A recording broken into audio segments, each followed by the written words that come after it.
সল্টলেকে বেসরকারি উদ্যোগে আয়োজিত মেকানিক্যাল ভেন্টিলেশন মাস্টার ক্লাসের উদ্বোধন অনুষ্ঠানে বিশিষ্ট অতিথি হিসেবে উপস্থিত ছিলেন পঞ্চায়েত মন্ত্রী দিলীপ ঘোষ।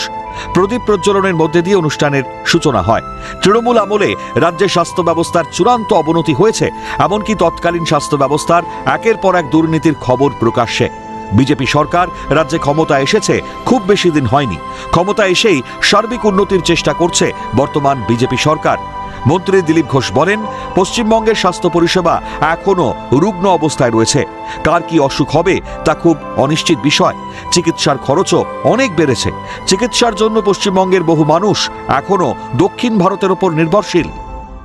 এটা তো আমাদের খুবই দরকার, বিশেষ করে পশ্চিমবাংলার স্বাস্থ্য পরিষেবা এখনও রুগ্ন অবস্থায় আছে।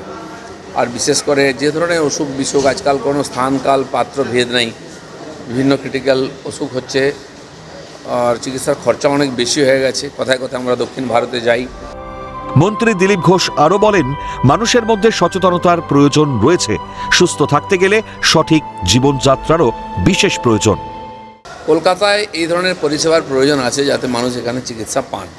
আর পশ্চিমবাংলার মানুষকে চিকিৎসা শুধু নয়, সচেতনতার প্রয়োজন আছে, লাইফস্টাইল সম্বন্ধে সচেতন করার দরকার আছে। কারণ চিকিৎসার প্রয়োজন যাতে কম হয় সেরকম জীবনযাত্রা করার দরকার আছে, এটাও একটা বিশেষ গুরুত্বপূর্ণ।